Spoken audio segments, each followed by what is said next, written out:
सबने विचार करना शुरू कर दिया। गड्ढे में तो तब हम गिर गए जब भगवान को जाति में बांटने लगे।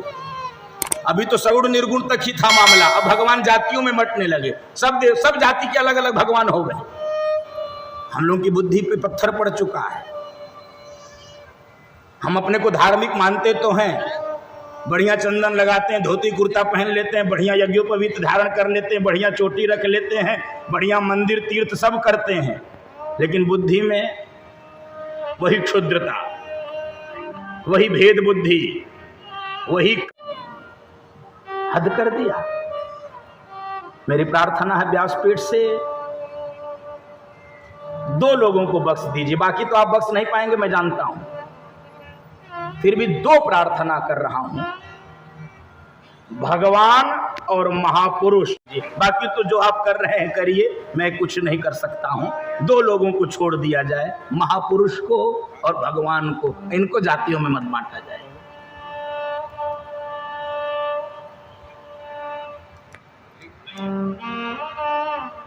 देवी निगुण और सगुण, गोपी और कृष्ण के प्रेम को भी मटिया मेट कर दिया। उसके दोषी हम और आप हैं। हमको जब हमारे धर्म का मजाक उड़ाया जाता है हमको भी बहुत अच्छा लगता है, हम भी उसमें 2 पंक्ति पढ़ देते हैं। गोपी और कृष्ण के प्रेम को हम नहीं समझ पाए, हम वास्तविक प्रेम को ही नहीं समझ पाए। गोपी कृष्ण का प्रेम तो और ऊपर की अवस्था है। इतनी क्षुद्र बुद्धि। आपने कभी गांव की माताओं को सुना इस विषय पे बहस करते हुए? इसीलिए मैं कहता हूं भगवान आपको मिलता है, भगवान श्रद्धावान लोगों को मिलता है। ये सब जानते हैं वही राम है, वही कृष्ण है। जब जैसी आवश्यकता, जब जैसा बुलाओ प्रकट हो जाओ। गांव के लोग क्या गाते हैं? कभी राम बने के, कभी श्याम बने के चले आना, प्रभु जी चले आना। कभी राम बने के, कभी श्याम। समय कम है, लेकिन एक विशेष बात है इस चौपाई में, इस प्रसंग में, इसको समझिए। भगवान शंकर राम जन्म की कथा सुनाने से पहले क्या कह रहे हैं? सावधान देवी, पिछले जन्म में तुम असावधान थी। कथा तो तब भी हम सुना रहे थे, कथा तो तब भी हम तुमको सुनाने ले गए थे, लेकिन तुम असावधान थी। और जब व्यक्ति सावधान नहीं रहता है तो सरकार भी जागरूक करने के लिए बोर्ड लगा देती है। क्या लिखती है? सावधानी हटी, दुर्घटना घटी। पिछले जन्म में घट चुकी है, इस जन्म में भी न घट पाए, इस जन्म में भी न। इसलिए सावधान।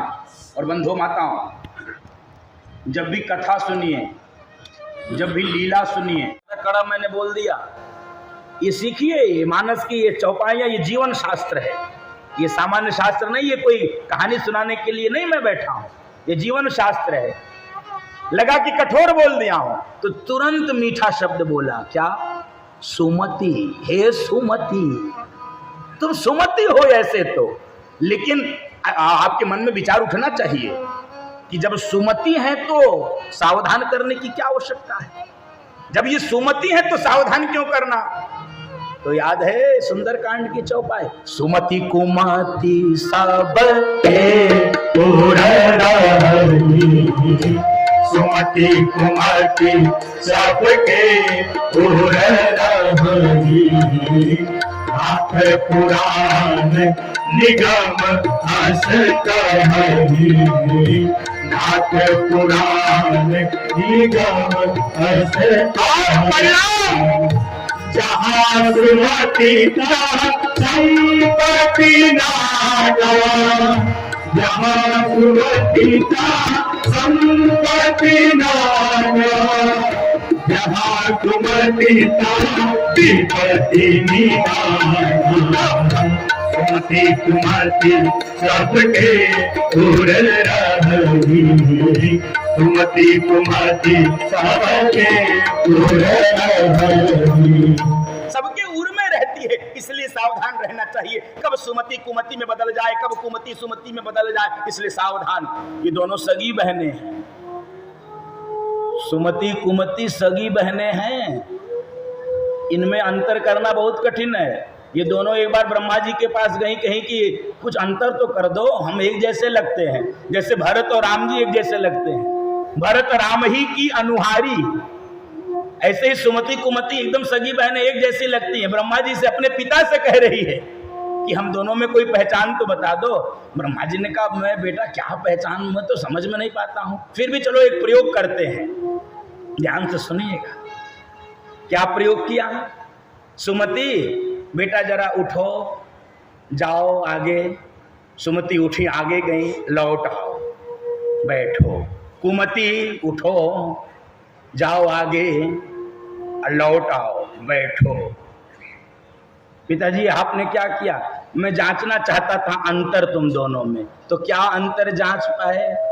बेटा कुमति तुम जब मेरे पास से जा रही थी तब बड़ी सुंदर लग रही थी, और सुमति जब तुम मेरे पास आ रही थी तब बहुत सुंदर लग रही थी। कुमति जानी चाहिए, सुमति आनी चाहिए, यही दोनों में अंतर है। कुबुद्धि दुर्बुद्धि, कुमति जाए, सद्बुद्धि सुमति ये भीतर आवे। इसलिए सावधान होकर सुनो देवी। जय और विजय। भगवान हरि के दो द्वारपाल सनकादि ऋषियों ने हरि की दर्शन की इच्छा को लेकर वैकुंठ में गए। इन्हीं जय विजय ने रोका, श्राप दिया। वैकुंठ में श्राप मिला है। ये 4 जन्म में राक्षस हुए, 3 जन्म में राक्षस हुए हैं। भगवान को 4 अवतार लेने पड़े इनको मुक्त करने के। यही रावण कुंभकर्ण बने हैं।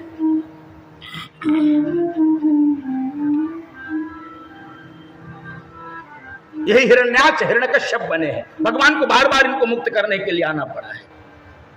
दूसरा कारण, कश्यप अदिति महातप कीन्हा। कश्यप और अदिति नाम के श्रेष्ठ दंपति, परमात्मा ने उनको वचन दिया था, उसको पूरा करने के लिए धराधाम पे आए। और तीसरा कारण, भयानक राक्षस जलंधर को मारने के लिए उसकी सती पत्नी वृंदा के साथ लीला करनी पड़ी थी। लीला करनी पड़ी थी और वृंदा के श्राप के कारण भगवान को अवतार लेना पड़ा। वृंदा और की कथा आपने सुनी होगी। वृंदा पत्नी है जलंधर की। इसकी साधना से जलंधर ने देवताओं की नाक में दम कर दिया है। पत्नी की सहायता पत्नी की साधना पति की सहायता कर रही है। बंधु माताओं, देवता हार के भगवान के पास गए, नारायण के पास गए, प्रभु रक्षा करो, ये जलंधर जब तक नहीं मारा जाएगा तब तक हम सुरक्षित नहीं रह पाएंगे। जलंधर को मारने में क्या कठिनाई है? इसकी पत्नी साधना पर बैठी है, जब तक वो अपने साधना से नहीं उठेगी तब तक इसको कोई मार नहीं सकता। जलंधर को भगवान ने वृंदा के दरवाजे पर जाके आवाज दी, वृंदा। वृंदा को लगा मेरा पति युद्ध जीत कर आ गया। धोखे की आवाज। वृंदा अपने साधना के आसन से, पूजा के आसन से उठ गई और उधर देवताओं ने जलंधर को मार दिया। और अभी वृंदा आकर देख ही रही है, तभी जलंधर का सिर आकर उसके चरणों में गिरा। हे नारायण, छल करते हो मेरे साथ, तुमको श्राप देते हो। भगवान ने श्राप दिया। लीला में भी परमात्मा ने अपराध किया है बंधुओं माताओं। तो लीला में भी अपराध यदि परमात्मा ने किया है, जानबूझकर श्रेष्ठ प्रयोजन के लिए भी परमात्मा ने यदि अपराध किया है, तो भी प्रायश्चित भोगने को तैयार हैं। परिणाम क्या हुआ बंधुओं माताओं? जलकर राख खाक वृंदा हो गई। उस राख से तुलसी महारानी का जन्म हुआ। भगवान पत्थर बन गए, शालीग्राम बन गए, और इसीलिए तुलसी उनके सिर पर चढ़ाई जाती है। भगवान ने स्वीकार किया, अपराध प्रायश्चित किया है।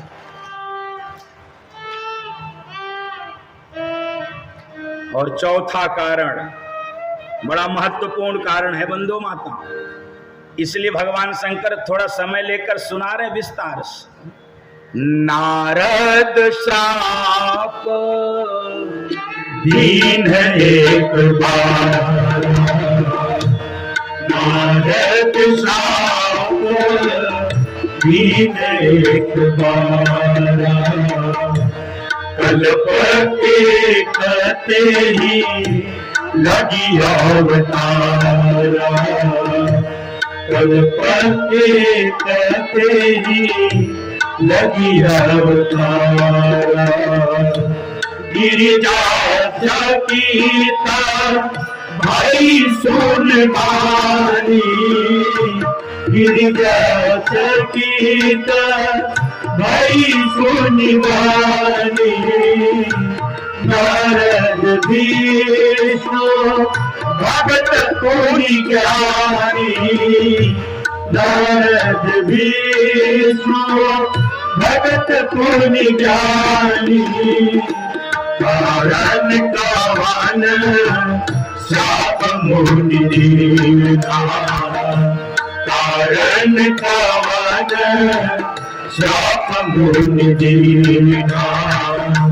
का अपराध रमापति कीना, का अपराध रमापति कीना। नारद जी ने एक बार श्राप दिया था। नारद श्राप दीन एक बार, जैसे ही भगवान शंकर ने बोला है, एकदम से पार्वती जी उखड़ कर खड़ी हो गई। प्रभु ये क्या कहते रहते हो? नारद जी एक तो विष्णु के भगत और परम ज्ञानी महाज्ञानी, वो ये काम क्यों करेंगे? अपराध किया होगा तो भगवान ने किया होगा। का अपराध रमापति कीन्हा। गुरु भक्ति देखनी हो बंधुओं माताओं तो पार्वती जी में दर्शन करिए। गुरु में कैसी निष्ठा होनी चाहिए, संतों में कैसी निष्ठा होनी चाहिए, दर्शन करिए ना, दर्शन करिए। एक भी शब्द नारद जी के विरोध में सुनने को, विरुद्ध सुनने को तैयार नहीं है, क्योंकि पार्वती जी के गुरु थे नारद जी। नारद जी के ही प्रेरणा से, नारद जी के ही मंत्र से पार्वती जी ने भगवान शंकर को पति रूप में प्राप्त किया है, इसलिए वो गुरु मानती है। और हरिगुरु निंदा सुनई जो काना, गो हत्या के समान पाप लगता, नहीं सुनना चाहिए।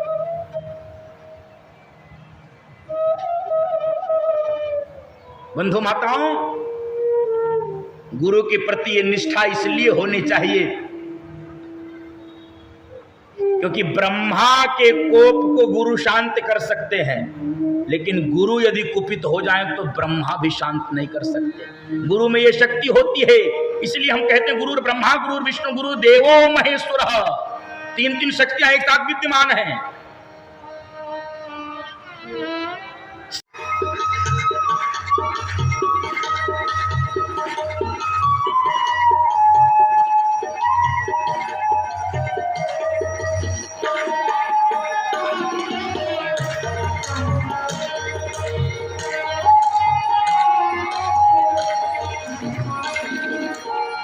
वृंदावन में बाके बिहारी, वृंदावन में बाके बिहारी, बाके बिहारी से बाके बिहारी, बाके बिहारी से बाके बिहारी, नैना लड़ाने को जी जानता, नैना लड़ाने को जी जानता, राधे राधे गाने को जी जानता, राधे राधे गाने को जी जानता, वृंदावन जाने को जी जानता, वृंदावन जाने को जी चाहता।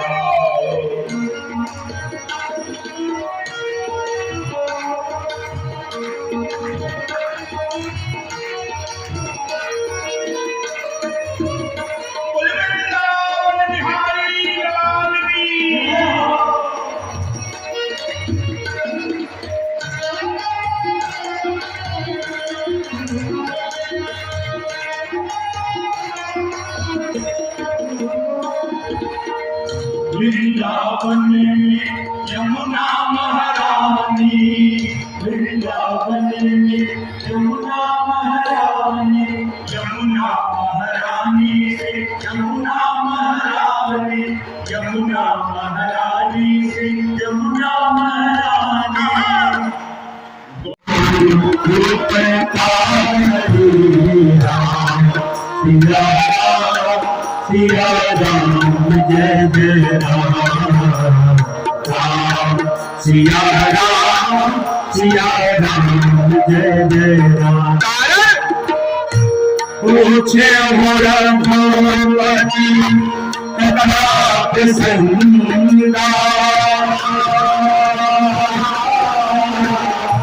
सकल लोक जग आरती गंगा। सिया राम जय जय राम, राम सिया राम जय जय राम। धन्य धन्य धन्य धन्य। क्यों धन्यवाद दिया? धन्यवाद क्यों दिया? देवी धन्यवाद इसलिए देना चाहता हूं, भगीरथ की गंगा लोगों को पवित्र तो करती है, लेकिन भगीरथ की गंगा निश्चित क्षेत्रों को ही पवित्र करती है। और तुम जो ये राम कथा की गंगा प्रवाहित करने जा रही हो, ये क्षेत्रों की सीमाओं को तोड़कर लोगों को पवित्र करेगी। भगीरथ की गंगा तो कोई 4-6 प्रदेशों को पवित्र करती होगी, गोमुख से लेके गंगा सागर तक की यात्रा करती है, कुछ स्थान को पवित्र करती होगी, लेकिन तेरी ये राम कथा स्थानों को तोड़ते हुए, स्थानों की सीमाओं को तोड़ते हुए पवित्र करेगी। और सुनो, भगीरथ की गंगा के पास जाना पड़ता है पवित्र होने के लिए, लेकिन तेरी ये राम कथा रूपी गंगा स्वयं लोगों के घरों तक जाके लोगों को पवित्र और पावन किया करेगी। इसलिए देवी धन्य धन्य। एक ही बार धन्यवाद से काम चल जाता, 2 बार क्यों बोले? धन्य धन्य गिरिराज कुमारी 2 बार इसलिए बोले बंधु माताओं, इसमें हमारा और आप दोनों लोगों का लाभ है। हमारा माने वक्ता और श्रोता दोनों का लाभ है, इसलिए 2 बार धन्यवाद बोल रहे हैं। भगवान शंकर ये कहना चाहते हैं कि राम कथा को सुनने वाला भी धन्य होता है और राम कथा को बोलने वाला भी धन्य हो जाता है। इसलिए देवी धन्य धन्य गिरिराज, तुम धन्यवाद। लेकिन बाकी सब तो ठीक है, लेकिन तुमने जो ये पूछा कि ये निर्गुण सगुण कैसे होता है, निराकार साकार कैसे होता है, ये तो ये कौन सी बात है? ऐसे ही बातों पे सनातन धर्मियों को लड़ाया जाता है, ऐसे ही बेकार की बातों पे तमाशे खड़े किए जाते हैं देश में। बंधु माताओं, भगवान ऐसा है, भगवान वैसा है।